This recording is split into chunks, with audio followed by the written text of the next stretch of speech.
Good morning, my dear students.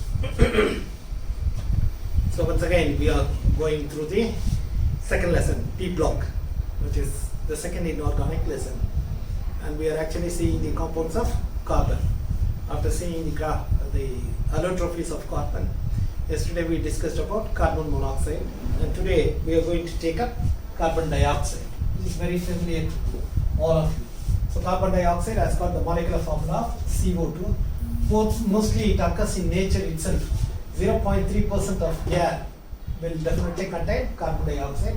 Apart from that, the natural rocks that we see will also contain the carbon dioxide in the form of calcium carbonate and magnesium carbonate. So as far as the preparation is concerned, it is prepared from three different sources. The first preparation is from carbon monoxide. Carbon monoxide, when heated with oxygen, will definitely lead to the formation of carbon dioxide. Right?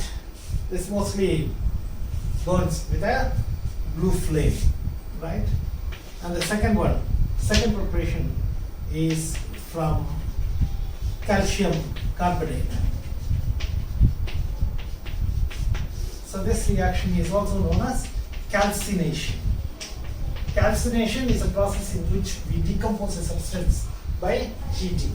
When calcium carbonate is heated, it decomposes into calcium oxide and carbon dioxide. And carbon dioxide gas is produced with calcium oxide being the other product. The third preparation is also from calcium carbonate. This is mostly the commercial method of getting carbon dioxide. Calcium carbonate can be treated with hydrochloric acid. Right? Then now what happened? Calcium will join with chlorine, forming calcium chloride. So 2 chlorine required, therefore you got to take 2 HCl. This 2 hydrogen will pull out 1 oxygen, forming H2O. So what is left out there is carbon dioxide. So there is a liberation of carbon dioxide gas. So these are the 3 sources in which we can get carbon dioxide. So as far as carbon dioxide gas is concerned, it's a colorless gas. Right? It's a colorless gas. It is slightly heavier than air, and it is also chemically inert. Right? And its critical temperature is 31 degrees C. The critical temperature. What is critical temperature? We studied that in 11th standard. Critical temperature is the temperature below which only we can liquefy a gas. So 31 degrees C கீழ தான் carbon tie ஆக்சைடை என்ன பண்ண முடியும், லிக்விடா மாற்ற முடியும். அதுக்கு மேலே நீ என்ன போட்டு ப்ரெஸ் பண்ணாலும் என்ன மாறாது, அது லிக்விடா மாறாது. So this is the extraordinary property of carbon dioxide, which is being obtained by the experiment done by Andrews isotope +1 பார்த்தோம். In that we got that carbon dioxide critical temperature. Now we move on to the properties, right? Chemical properties, right? So first is action of heat.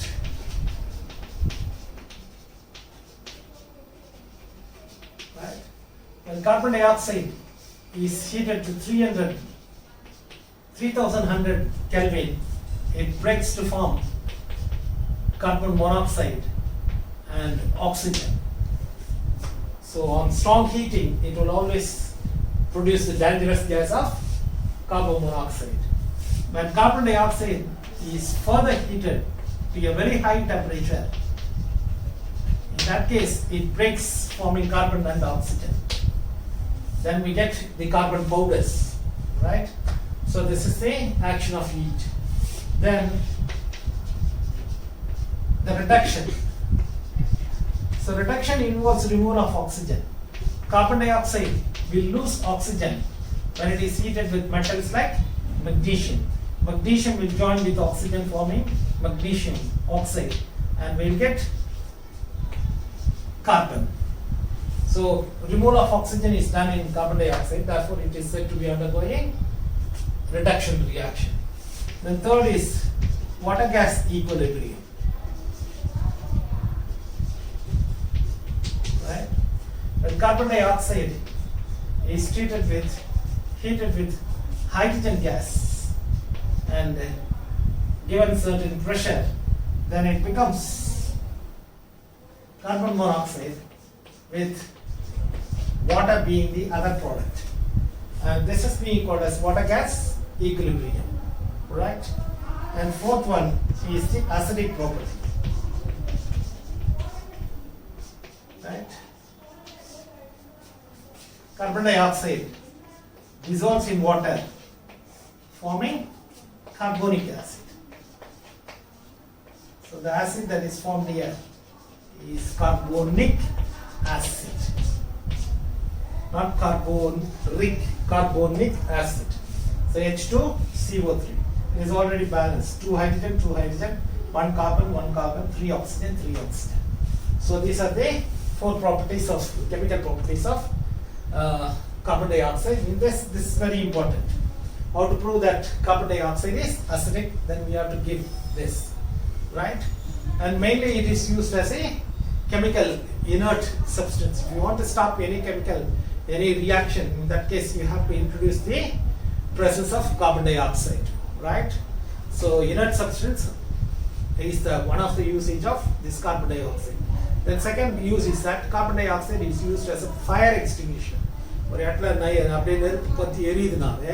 To cut off the contact between the substance burning and the oxygen, we use carbon dioxide gas, right? The carbon dioxide is used in making the beverages, right? To cool drinks. Cool drinks, the foams use carbon dioxide gas is used. So carbon dioxide gas is a very important substance in photosynthesis to produce the carbohydrates, right? So that is the other important application of this carbon dioxide, right? So these are some of the applications of the carbon dioxide gases, right? And then finally the structure of carbon dioxide.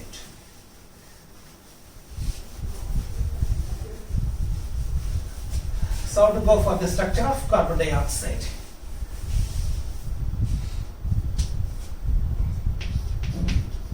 Right?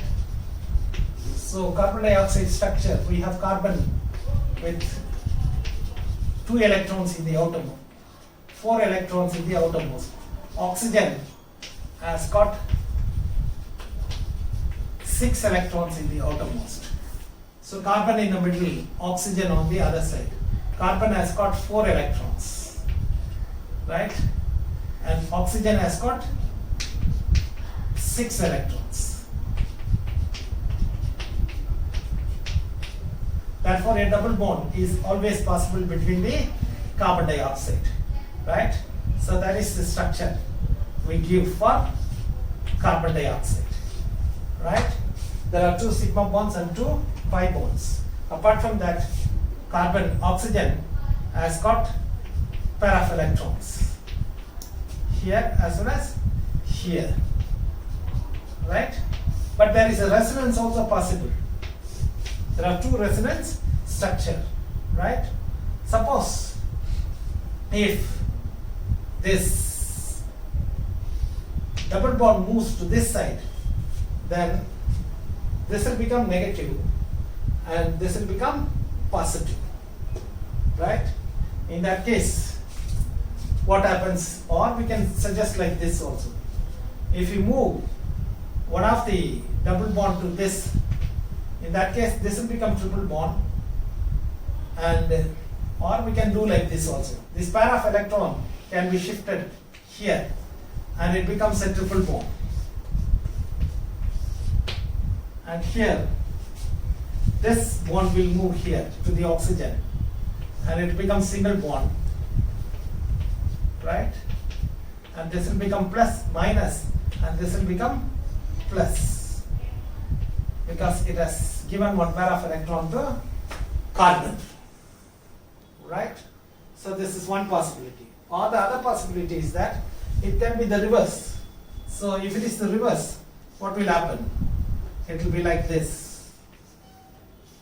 This will become triple bond with positive charge, and this will become single bond with negative charge, right? So these are the resonance structure of carbon dioxide, right? So you should shift the electrons like this. So free electron is shifted here. In this, free electron is shifted from this to that. So these are the three possible structures for carbon dioxide, right? So that's all about the compounds of carbon. Next, we are taking the next element of the 14th group. What is the next element of the 14th group apart from carbon? That is silicon. Now we'll see a compound, discuss about a compound of silicon, right? So silicon forms a very important compound called silicon tetrachloride.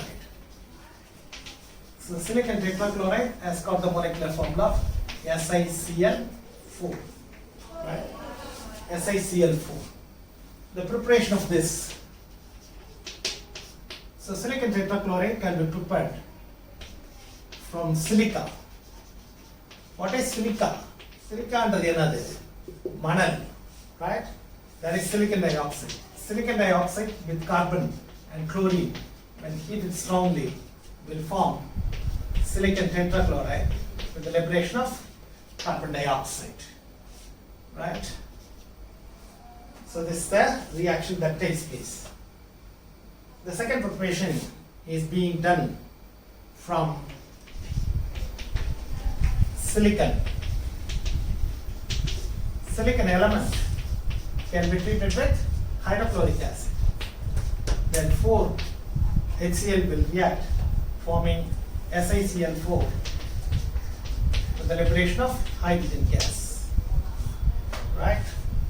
Or there is a possibility that silica can also be made to react with HCl, and this is not possible. Only from silicon we can get. So these are the two methods by which we can prepare silicon tetrachloride.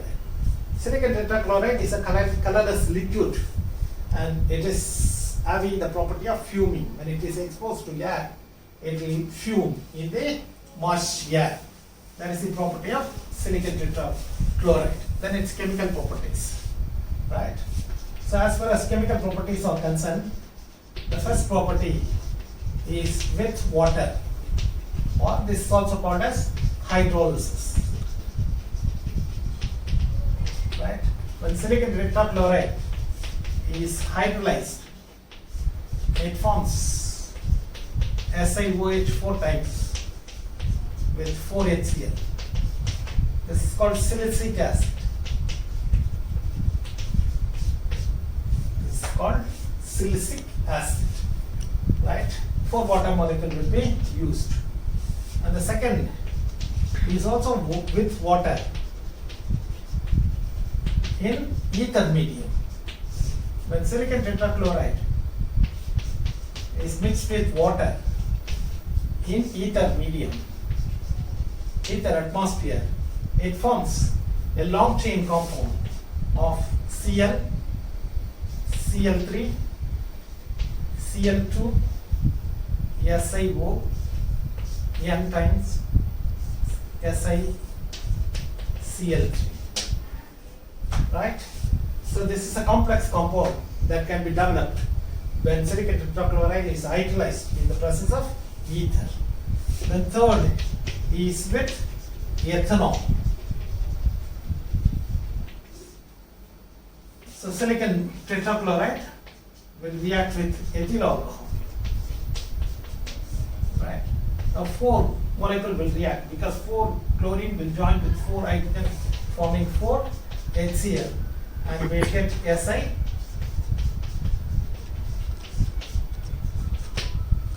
So tetraethoxysilane is the compound that is being formed. Then its reaction with ammonia, right? Silicon tetrachloride will react with ammonia. right? So two molecules of this will react. Two hydrogen from ammonia will go out first to form 2 HCl, and we get one SiCl3 here, one SiCl3 this side, right? This is called silicone, which is the compound that is being formed. So இந்த பக்கம் ஒரு SiCl3 போடுறோம், இந்த பக்கம் ஒரு SiCl3 போட்டுறோம், ஒரு chlorine எடுத்து என்ன பண்றோம், ஹைட்ரஜன் கூட போட்டு HCl. So this is the four properties of the silicate tetrachloride. Mainly it is used to get the semiconductor silicon, which is very useful, and it is also used in making the silica gel ceramic products, right? And we have one more which we are going to see tomorrow. That is very important. That's called silicones. That we will see tomorrow. After that, you will write the weekly test this week, right? Whatever I teach up to tomorrow will be the topics that you will be writing test. I will indicate in today a note about that portion to be taken for the weekly test. Take care. God bless you.